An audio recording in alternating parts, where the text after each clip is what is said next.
Let's take a look at cyber threat intelligence, all right, and its role specifically in purple teaming.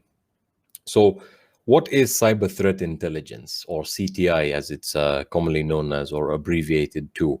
CTI is evidence-based knowledge, context, indicators, and behaviors about a threat to an organization.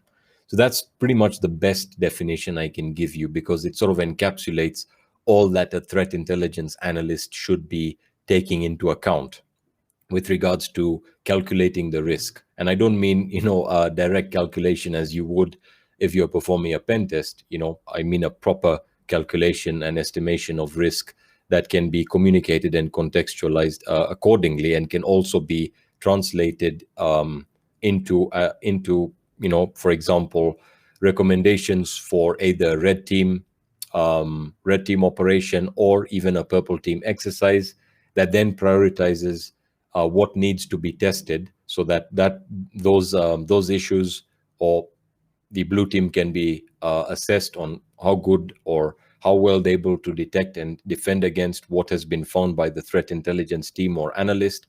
And in addition to that, establish a baseline. Once the baseline has been established and those primary issues of importance have been resolved, the process essentially repeats itself.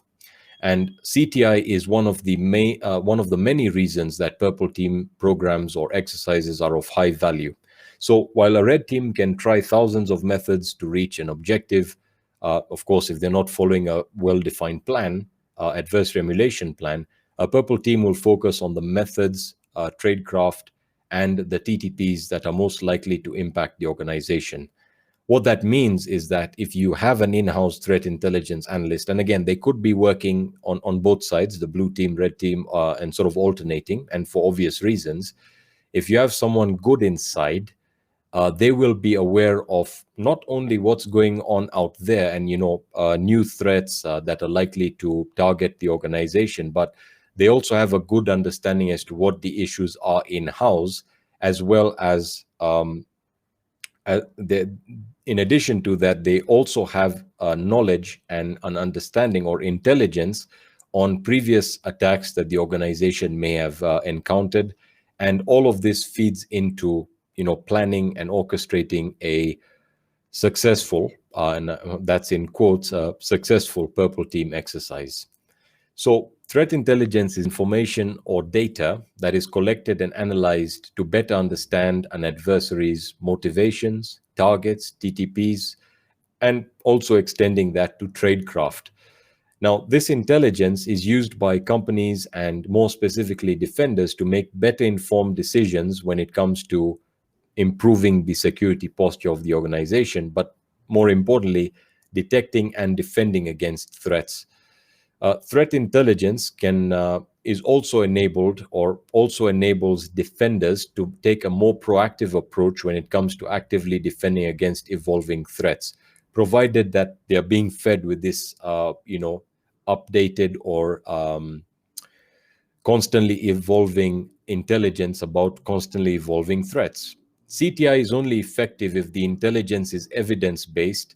As a result, research and analysis performed to develop the intelligence must be rigorous, and this is something that's very important. And you'll typically see this, that the key thing with threat intelligence is, firstly, it's not really about the threat actor per se and the TTPs they're using, or let's say that the lack of public threat intelligence available to essentially fill in the gaps. It's more so that there is always the tendency to pretty much everyone to not go as deep as they should go in terms of exploring or ensuring that your intelligence is as accurate and as actionable as possible, regardless of whether it's being used to plan a a purple team exercise, or whether it's being fed directly to the defenders for ingestion and incorporation in terms of improving detection capabilities, mitigation, so on and so forth. So the importances of CTI are, firstly, it greatly improves the defender's understanding of threats, their methodology and decision-making process, and the tooling that they utilize. So it's essentially constantly giving the defenders, threat intelligence is constantly feeding the defenders or the blue team with information about threats, historical and historical, present, as well as what's likely to come on the horizon based on trend analysis, but also with enough data, defenders are also able to have a fairly good understanding as to how attackers make decisions, or how adversaries make decisions, why they make certain decisions, and the consistencies within their decision making with regards to overlapping decision making. So more than one threat group being analyzed, you'll always see certain trends emerge from that analysis. For example, you may see that there is a high usage of a particular procedure, for a particular technique that is frequently performed, let's say under discovery, the discovery tactic, or even exfiltration, even in most cases, based on my own analysis, in the lateral movement section, especially in Windows environments. Secondly, it improves the CISO's or CTO's knowledge of adversarial motivations and TTPs, allowing for an evidence-based informed risk management and mitigation strategy. So it's going to allow the CTOs, the CISOs, the CIOs to make better decisions, and more importantly, this information will allow them, to be able to support your recommendations. So if you want to run a purple team exercise, and you have provided him with evidence that this is very important, that this is important and we need to do this, the evidence will again help you in convincing him. Not that he needs to be convinced, but it'll just again highlight the importance and value of what you're proposing, or what you've put on the table in terms of providing training to the defenders, maybe for example, performing a small purple team exercise just to address a few TTPs or a little bit of tradecraft, stuff like that. And lastly, but of course, this is not all-encompassing, just in my own experience and experience of individuals I've been able to interact with, it keeps defenders with up-to-date information on emerging threats, TTPs, and tooling, and again reinstills the idea that this is a constantly evolving landscape, and you constantly, or you need to have information coming in constantly. When I say constantly, I mean regularly, in order for you to keep up to date, with what's going on. Because getting CTI reports every 2 months is really not something that a company should be doing.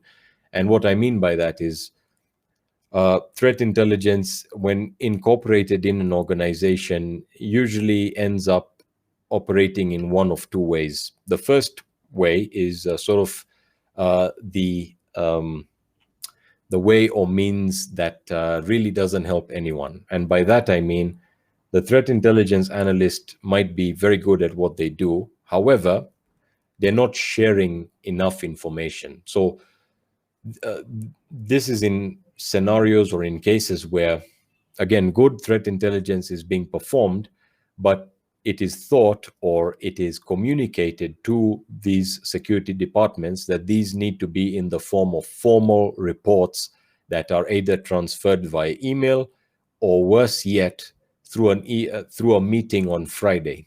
Okay. Now, what's the alternative, and what's the correct approach that should be taken? The correct approach comes back to my earlier point on, firstly, fostering this culture of collaboration, and secondly, sharing these findings regularly, even in an informal way. And when I say that, I mean, through overt communication channels, maybe tied to the organization, like Slack or Teams. As long as you're communicating what you're finding regularly to the SOC analysts, to the incident responders, that's good enough. You can still provide your weekly, monthly, or quarterly reports, that's not an issue. But the threat intelligence analyst role is very important. And again, one of the reasons why it's very difficult to find someone or to actually fill is primarily down to that particular reason and a set of other reasons, but primarily the fact that they may have known something but they didn't share it in time, right? That's one of the things you want to avoid as a threat intelligence analyst. And in both cases, whether you had it or you were aware of it and you didn't share it with the team, that's bad enough. But what's worse than that is you were not aware of it, which means you didn't perform enough intelligence gathering, and as a result there was a breach or an intrusion or some form of risk. So these I would say that these are the primary importances of CTI, or some of the key points, at least from my experience. Now, in terms of the CTI life cycle, because this is becoming a role now, a job role, it's very important that you have a methodology in place, a general methodology, not one that needs to be abided by, wholly and religiously, but you typically have it. The typical good methodology, which is the one I'm highlighting here, is will include 6 phases. And as I said, it can be adapted based on what is being performed, but you'll start off with the direction phase, where this particular stage is used to plan out the roadmap for the exercise. And in this case, I'm linking it to not just purple team exercises, but also pen tests that you may want to schedule if you're not really looking into purple team exercises at this very point in time. So you essentially plan out the roadmap for the exercise. The goals are agreed upon by the stakeholders based on the requirements, like who is being emulated, what's the attack surface, which ties into risk slightly, but the actions that need to be taken to improve defenses. And then you move into collection, and this stage involves collecting information based on the requirements.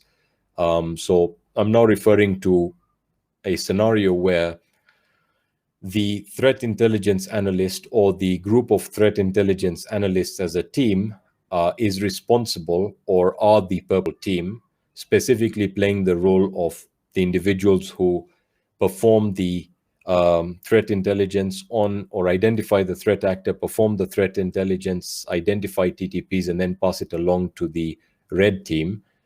In this particular case, I'm referring to them acting as that observer role, as well as playing that role that I just stated. But given that that is the case, and is usually the case, the collection stage essentially breaks down, what they're doing to actually get to the execution of the purple team exercise. So collection involves collecting information based on the requirements. The third phase is processing. So this stage involves the processing of collected data, and the data is something outlined on the earlier on one of the earlier slides. You then have analysis, and this is arguably one of the most important phases. This is where analysis of the data collected is performed to adequately answer the requirements. So we'll get into that when we'll be taking a look at, for example, adversary emulation shortly. But you then have dissemination. That makes sense, because you need to translate and prepare your findings based on what you've performed, and you then want to communicate this to either the C-suite, firstly for approval, so that there is a mutual agreement that this is what was asked for, and what you've brought back is exactly what we wanted. So you guys can go ahead and pass this along to the red team, and consequently the blue team. And you also need to translate what you have found into a format that can be consumed by the red team. So you don't want to give the red team a report of the hashes that you've studied, or the malware samples that you attributed to a particular threat group. You want to give them a navigator layer with the TTPs mapped, and information about the attack flow or the life cycle, as well as clear indications on threat actor specific properties, which we'll get to when we actually are talking about APT groups. And then, of course, feedback. So feedback obtained from the report is analyzed to make improvements. So if there are changes that need to be made for whatever reason, changes are made, and then you go back to process 5 again, or phase 5, and then you go back to 6 until everyone agrees on it, at which point you would have the tabletop exercise, and you then go over the actual timelines and the schedule, which I didn't state in the slides for good reason, because if we dive too deep into this, we'll be here for probably 8 hours or something. And yeah, as you reach an agreement and everyone is all ready and good to go, you kick off with the execution of the emulation plan, or the actual red team operation if you're not emulating a specific adversary. And then, of course, the key thing here to note, and this is very important, which will actually help you in this phase here, the dissemination phase, you need to have an understanding of the types of cyber threat intelligence. So firstly, you have the tactical CTI, which is typically used to identify indicators of compromise. You then have operational CTI, which is threat tracking and profiling to obtain an improved understanding of adversaries. And then strategic CTI. Strategic intelligence shows how global events, foreign policies, and other long-term local and international movements can potentially impact the cybersecurity of an organization or the security of an organization. So what does this mean, and how does this relate or tie back into purple teaming and purple team exercises? What this means is that with this organization or categorization of types, it allows you to look for specific data, firstly, based on these categories, and where these categories become applicable is very easy to understand. Strategic CTI reports are the reports that should be disseminated every 2 months organization-wide, and they're essentially just providing stakeholders and the defenders, even the actual red team, with trends as to what is likely to happen. Like, for example, based on my own analysis, and I've been doing a lot of this over the last 2 years. I've actually been focused primarily on performing intelligence analysis on ransomware. What I do is I identify trends with regards to what new ransomware strain is starting to be utilized, and then further extrapolate and validate whether my trend identification is correct, because I'll be able to see whether it is a geographical trend, or is it an industry-wide trend, or is it just the fact that someone released this new strain, or this new strain was found online, or is probably being sold online, at which point I then have to extend my CTI process, because if I find out that this new type of ransomware is actually being sold on the deep web, or the dark web, if you will, as a ransomware as a service, I need to learn more about it, because I need to be, in order to calculate risk, I need to be able to essentially assess the ease through which someone could potentially buy a license to that ransomware, and in addition to that, the support packages that come with the ransomware as a service. And so, CTI is it requires someone, at least in my mind, who has had experience on the offensive side and also the defensive side, to understand how deep you need to go. Because remember, if I didn't go that deep to perform risk based on factors like how easy it is to get that strain of ransomware, my recommendations will be inaccurate, or will reduce in percentage in terms of accuracy. So tactical CTI is what you typically give on a day-to-day, week-to-week basis to the actual defenders. So let's say I find something like a particular malware strain, I develop a signature, I say, hey guys, I've developed a Yara signature for this strain, you guys can go ahead and implement it. Remember, at that point, I have done my job. And there is a sense of accountability, because that's sent via email, and non-reputability. So what that means is it's now their job to integrate it, or to essentially implement it into whatever security systems. And of course, I'm being very vague, but that's a very good example there. Operational is now specifically the CTI used for purple team exercises or adversary emulation. So hopefully that's made that process a whole lot clearer. Now, in terms of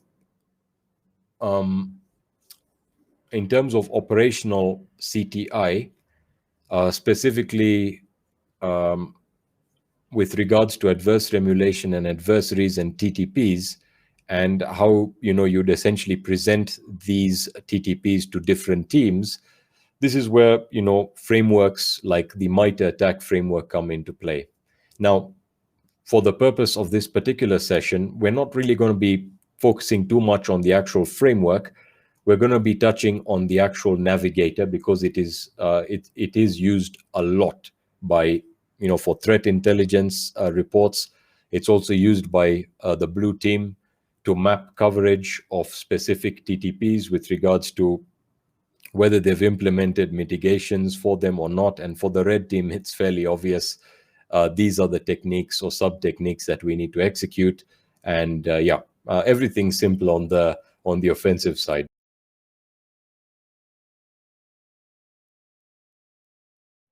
The Attack Navigator is sort of a companion tool to the attack framework itself, and it's an open source tool that is designed to help users explore and operationalize the MITRE ATT&CK knowledge base, and it provides basic navigation and annotation of the attack matrices, something that people are already doing today in tools like Excel. You can use the Navigator to visualize your defensive coverage, your red or blue team planning, and the frequency of detected techniques or anything else you want to do. It also allows you to manipulate the cells in the matrix, so color coding, adding a comment, assigning a numerical value, etc. And the principal feature of the Navigator is the ability for users to define layers, i.e. custom views of the attack knowledge base. For example, showing just those techniques for a particular platform, or highlighting the techniques or sub-techniques a specific adversary has been known to use, which I think is a perfect segue into a very good demo that I think I'll give you that'll involve both the attack framework and the attack navigators.